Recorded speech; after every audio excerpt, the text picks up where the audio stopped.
नमस्कार। बाबा जी की बातों में आपका स्वागत है।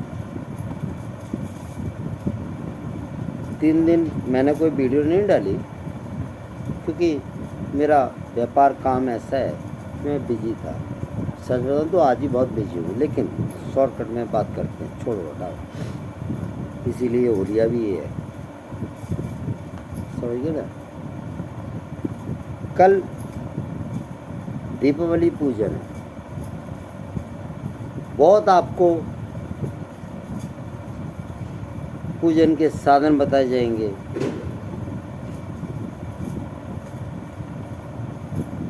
उपाय बताए जाएंगे, क्या करना है, कैसे कैसे करना है, और बताने वाले बहुत प्रकार लोग होंगे।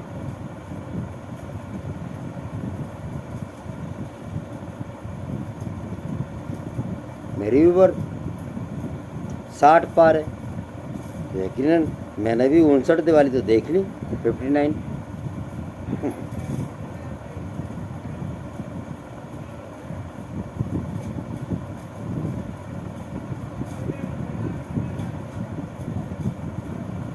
सबसे पहले आपको कल दिवाली पूजन के लिए मैं आपको कुछ बता दूं। जो गणेश लक्ष्मी का जोड़ा आप खरीदेंगे पूजन करने के लिए, गणेश जी पालथी मार के बैठे हुए होने चाहिए और लक्ष्मी जी भी कमल के ऊपर बैठी हुई होनी चाहिए पालथी मार के। आप समझ मेरी बात को? पालथी मतलब चोकड़ा। और लक्ष्मी जी के हाथों में कमल का फूल होना बहुत ज़रूरी है। और गणेश जी के जो सूंड है ये ऐसे गिरेगी। अब ये नीचे आके या तो इधर जाएगी या तो इधर जाएगी, तो उनकी सूंड पे ध्यान देना है कि वो अपने दाईं तरफ से, यानी कि उनका वो दायां अंग ये हुआ, सूंड उस तरफ हो, बाएं अंग वाली नहीं चाहिए। उस मूर्ति की हमें कोई ज़रूरत नहीं। पहली बात। दूसरी बात, आप पूजन करेंगे 100% आप गणेश जी का और लक्ष्मी जी का पूजन करेंगे। कहानियाँ क्या है मैं नहीं जानता, और इस टाइम आपको मालूम ही है देव तो सोए हुए। आपको तो पता है ना, एकादशी को जगेंगे। मैं नहीं जानता सोए हैं कि जगेंगे। वैसे मेरी सोच ये है कि भगवान को सोने का टाइम ही कब है, समय ही कब है उनके पास। ये दुनिया को चलाने के लिए वो सो कैसे सकते हैं? जो भी है, अन्यथा मैं उस बारे में जिक्र नहीं करना चाहता। एक बात बताता हूँ, इस बार एक काम करना और उसकी वजह ही बताऊंगा। आप गणेश जी को लक्ष्मी जी को राखे रखोगे, बिल्कुल ठीक बात है। गणेश जी का पूजन इसलिए करोगे क्योंकि विधन ना पड़े। कहानियों को छोड़ दो, वो तो मैं अपनी पिछली वीडियो में ही बताया था। कोई संतोषी माता नहीं है, मालूम नहीं कहाँ से प्रकट हो गई। बस ऐसे ही चलता रहता कहानियाँ तो हमारे धर्म में तो चलती ही रहती हैं, आप तो जानते ही हो। गणेश जी का पूजन सिर्फ इसलिए होता है क्योंकि हम कोई भी अच्छा कार्य करते हैं तो गणेश जी को इसलिए पूजा जाता है क्योंकि उनका गणेश जी नहीं, उनका नाम एक विघ्न हर्ता भी है कि पूजन में कोई विघ्न ना पड़े। अब उसके बाद हम लक्ष्मी जी की पूजा करते हैं। मेरा व्यापार ऐसा है, कल धनतेरस थी, 2 क्विंटल साबुत धनिया मेरा रिटेल में बिक गया यार। और नमक के पैकेट तो पता नहीं कितने, मालूम ही नहीं पड़ा, गिनती ही नहीं कर सकता मैं, शायद 500-700। दोबारा माल मंगवाना पड़ा डिस्ट्रीब्यूटर से। ऐसा कल क्या चमत्कार हो गया वो मैं भी नहीं जानता। कोई बात नहीं। अब मेरे पास आते हैं, गोमती चक्र है, कमलगटा है, कमल का फूल है, सुपारी है, फिर आपको इन सब चीज़ों की ज़रूरत क्यों है? धनिया चढ़ाना है, नमक मालूम नहीं उन्होंने घर में ले जाकर उस धनतेरस पे क्या करा उसका, वो तो मैं भी नहीं जानता। धनतेरस सिर्फ और सिर्फ यमराज जी की पूजा का दिन है। और जो घर की नाली होती ना हमारे धर्म में, हाँ, कल उसकी भी पूजा होती है। और यमराज जी का स्थान पूरे घर में सिर्फ नाली स्थान पे माना जाता है, रसोई की नाली के ऊपर। वहाँ दिया जलना चाहिए। भगवान देव यमराज को याद करके वहाँ उनकी पूजा करनी चाहिए। फिर मुझे नहीं पता कि धनिए का, नमक का इन लोगों ने क्या किया, कौन सा तंत्र जमाया। और जानते क्यों जमाया? पैसा कमाने के लिए, कि लक्ष्मी बरसेगी। ठीक बात है, मालूम नहीं, हो सकता है बरसे। अब एक बात का जवाब आप दे दो यार मुझे। सॉरी, बात का जवाब नहीं, मैं अपनी बात के ऊपर वापस आता। तो आपने गणेश जी का पूजन कर लिए, फिर लक्ष्मी जी से आप क्या कहते हो? माता हमारे ऊपर कृपा कर देना। मैं आपके घर जाता हूँ और भाभी जी को निमंत्रण दे के आता हूँ कि कल मेरा जन्मदिन है, भाभी जी आप आ जाना। और हाँ, भैया का तो हम जिक्र ही नहीं कर रहे कि उनको लाना है कि नहीं लाना है। अब भाभी जी मेरी पार्टी में, होटल में आ गई, तो क्या सोच के आई हैं, कौन से रूप में आई है, आप ही समझा दो मुझे। तरीका ये होना चाहिए था कि जब मैं भाभी जी को कह रहा था तो उनको ये कहना चाहिए था कि आप मुझे क्यों कह रहे हो, अपने भाई साहब को बोलो ना। सच बात है। तो आप क्या करते हो? नहीं? लक्ष्मी जी को आप कह रहे हो कि अपने विष्णु जी को छोड़ के हमारे घर में आ जाना। सच्चाई ये है, वो आती है, उसे कई रूप हैं। उसका उल्टा रूप भी है उल्लू पे, उसका गज रूप भी है और उसका कमल रूप भी है। आपको कौन सा रूप चाहिए? उल्टा वाला ना, उल्लू की सवारी करके आए। बहुत पाखंड मैंने सुना है कि काली बिल्ली दिख जाए तो बहुत अच्छी होती है। काली बिल्ली आपको उस दिन दिख रही है तो मतलब क्या? यानी उल्टा रूप में आ रही ना आपके घर में। हाँ, आ गई। फिर उसके बाद लक्ष्मी बरस गई, आप अरबपति हो गए।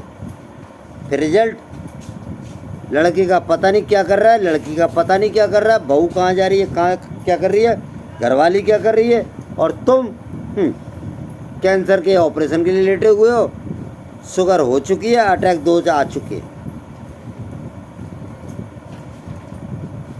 अरे सीधी सीधी सी एक चीज़ बता रहा हूँ यार, क्यों इतना दिमाग लगा रहे हो?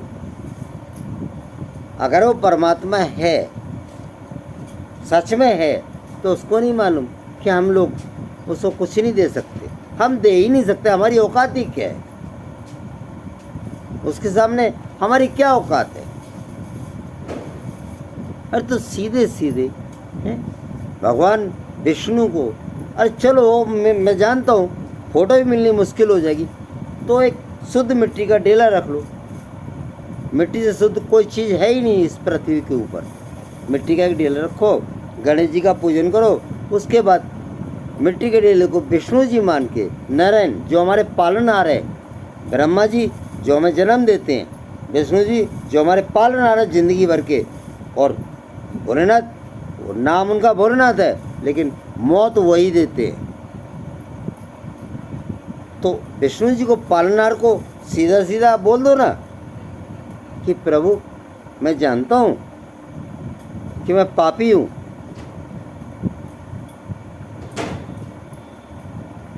जो भी हाल है मेरा, आप ही ने बनाया है या मेरे कर्मों ने। अब आज दीपावली है, आप राम के अवतार में आज अयोध्या वापस लौटे थे, तो प्रभु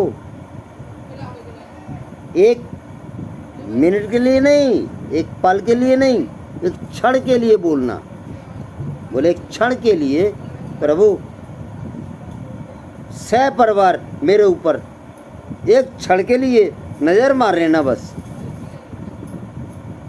उस सह परिवार कहते ही गरुड़ देव जी भी, विष्णु जी भी, लक्ष्मी जी भी, कार्तिक जी भी, सब तो आ गए। और उसके बाद फिर लक्ष्मी जी का पूजन करना। अब उनको ये कह देना कि माते आपके भगवान को तो हम बोल ही चुके हैं। हाँ, आपके लिए तो उनका पति होगा वो, नहीं, उनके लिए वो उनका भगवान है। हाँ, तो माते आपको तो हम भगवान को तो बोल ही चुके हैं, आपसे अलग से प्रार्थना है, शुद्धि रूप में एक क्षण के लिए हमारे ऊपर भी नजर कर देना। आप इतनी सी बात कह देना। पैसा बरसता है लेकिन जाता कहाँ है? जराइम में, बीमारियों में, डकैतियों में, चोरियों में। अरे जब हम पालनहार को ही कह रहे हैं कि हमें ढंग से पालो, बात ही खत्म हो गई भाई। वो क्यों आपको कोई ऐसा नुकसान करेगा? जितनी पैसे की ज़रूरत है, हाँ, वो आपको मिलेगा, 100% मिलेगा। मैं बता रहा हूँ मैं आपको, आजमा के देख लेना। और अन्यथा कोई अनहोनी आपके साथ होने का कोई चांस ही नहीं बचा। ख़त्म कर दो उसको। नहीं, कोई एक्सीडेंट वगैरह नहीं होगा, होगा भी तो बस ऐसे ही होगा, वो भी तुम्हारी बेवकूफ़ी या किसी गलती की वजह से। फिर भी मेरा पालनहार मेरे ऊपर कृपा रखे हुए, एक क्षण के लिए रखी थी उसने, एक क्षण के अंदर पूरा साल सुधर जाएगा। ना कोई बीमारी आएगी, ना कोई रोशनी जाने वाली है, ना दांतों टूटने वाले हैं, ना कोई अटैक आने वाला है, ना कोई शुगर आने वाली है, ना कोई किडनी फेल होने वाली है, ना कोई लीवर फेल होने वाले। आजमा लो, कम से कम 1 साल तो आजमा लो।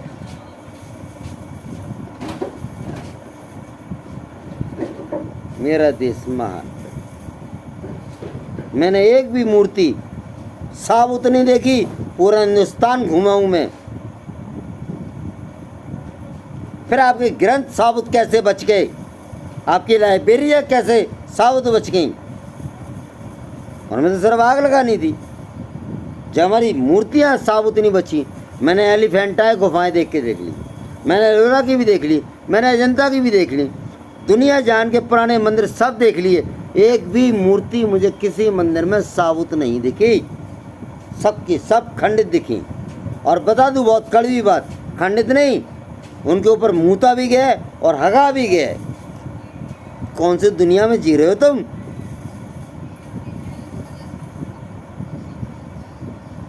बाबरी मस्जिद, वो क्या तमाशा दूसरा है? अरे इन्होंने तो हमारे सारे मंदिर बर्बाद करे हैं। तुम तो एक सिर्फ बाबरी मस्जिद को पकड़ के खड़े हो। लेकिन यह एक सवाल और उठता है, मैं जानता हूँ मेरी आज वीडियो लंबी हो रही है। एक ही जगह के ऊपर 10-10 मंदिर कैसे हो सकते हैं भाई, एक किलोमीटर के अंदर? अगर उज्जैन में महाकाल बैठे हैं तो फिर गली गली के अंदर कौन बैठे हैं भोलेनाथ के नाम पे? वो मंदिर क्यों बने? ग्वालियर में कोटेश्वर मंदिर बहुत पुराना मंदिर है, शिवलिंग है, पाताल में ही है, अंदर है, जमीन के अंदर 10 फुट नीचे। फिर उसके 1 किलोमीटर बाद दोबारा क्यों दूसरा मंदिर बन गया? पान की दुकान है, खोखा है पान का, चाय का, जहाँ मर्जी खोल लो। इससे नहीं पता लगता कि हमारा धर्म और हमारे कर्म क्या है, क्या है ये।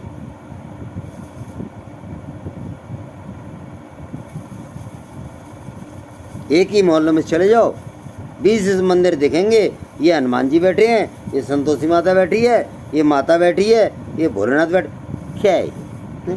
पागल बना रखा है। कहने को मैं भी बहुत कुछ बोल सकता हूँ, लेकिन वीडियो 15 मिनट से ऊपर जा रही है, इसलिए मैं आपका टाइम बर्बाद नहीं करना चाहता। आज के लिए इतना ही काफ़ी है, धन्यवाद। और जो मैंने दिवाली के लिए आपको बताया है, हाँ, और ज़रूरी बात तो बताना भूल ही गया आखिरी में, कोई तरीके से आप पूरा शुद्ध होके कोई पूजन कर ही नहीं सकते। बता दूं मैं आपको, बिल्कुल नहीं कर सकते आप। एक फ्लैट के अंदर रहते हो, वहीं टॉयलेट है, वहीं हगने का जुगाड़ है, वहीं नलका है। दरवाजे के ऊपर हगने वाला आदमी कुंडी खोल के जो जाता है, तो निश्चित है कि हाथ के ऊपर जर्म्स तो आए होंगे। कैसे आप शुद्ध हैं? ये शुद्धियों के दिमाग से निकाल दो, आप शुद्ध हो ही नहीं सकते। ये तो उस जमाने की चीज़ें हैं जब हिमालय पर रहो और गंगा जी में स्नान करो। तो इतना दिमाग क्यों लगा रहे हो? क्या पूजा करोगे, कमल घटा चढ़ाओगे, कौड़ी चढ़ाओगे, गोमती चक्र चढ़ाओगे, कमल का फूल चढ़ाओगे और न जाने क्या क्या चढ़ाओगे? क्या पता कुछ नहीं है चढ़ाना कैसे है। अरे लोगों को, सनातनियों को, 80% सनातनियों को गारंटी कर रहा हूँ, हवन करना नहीं आता। अब हवन करते हैं तो पुराणी कहते हैं कि देवता पैदा होते हैं, लेकिन हम तो जब हवन ही गलत कर रहे हैं तो वहाँ राक्षस पैदा होंगे ना, दानव। देवता कैसे आ जाएंगे? उसके बारे में मैं अगली वीडियो में आपको बता दूंगा हवन क्या होता है। चमड़े की बेल्ट पहन के हैं आहुति डल रही है, दिमाग खराब है क्या? ऐसे ऐसे आहुति डलती हैं क्या? या फिर आपका धर्म ही गलत है? खैर, मैं गुस्से में बोले जा रहा हूँ, लेकिन आज के लिए अभी छोड़ दो। बोलने के लिए तो मैं अभी और 1 घंटा बोल दूंगा, लेकिन आप लोग नहीं देख पाओगे इसको। मेरी बात को पूरा सुनना। और कल जो मैंने आपको दिवाली का बताया ना, विष्णु जी का डेला जरूर रखना और उनको कहना कि सह परिवार और बच्चे, कोई भी दिया बुझ गया, दिया जल गया, धूप लगानी है, अगरबत्ती लगानी है, नहीं, बिल्कुल नहीं लगानी है, कोई ज़रूरत नहीं है। उसे आपसे कुछ नहीं चाहिए। अगरबत्ती के अंदर बांस घुसा हुआ है, तुम्हारा धर्म तो वहीं भ्रष्ट हो गया, क्योंकि हमारे धर्म में बांस नहीं जलाया जाता। खैर, मैं फिर वही गुस्से में बहुत कुछ बोलने लगा हूँ। अभी इतना ही कर लो, और किसी चीज़ की कुछ करने की ज़रूरत नहीं है आलतू फालतू। आप सिर्फ सीधा सीधा गणेश जी के पैरों पर तिलक लगाओ, मिट्टी के ढेले के पैरों में तिलक लगाओ और लक्ष्मी जी के पैरों में तिलक लगाओ, क्योंकि आपकी हैसियत नहीं है, औकात नहीं है कि आप उनके माथे पर तिलक लगाओ। और जो बोला है बस सिर्फ उतनी बात करो उनसे, बाकी आपके आगे कुछ रखा है पूजन सामग्री वगैरह नहीं, उसकी कोई ज़रूरत नहीं है। और हवन की तो गलती से ही मत करना, बता दिया मैंने आपको। आज मेरी वीडियो लंबी हो गई और मैं जानता हूँ आप लोग पूरी देखोगे भी नहीं, कोई बात नहीं, मत देखना। जिसके नसीब होंगे वो देखेगा, नहीं तो कोई बात ही नहीं। आज के लिए इतना ही काफ़ी है।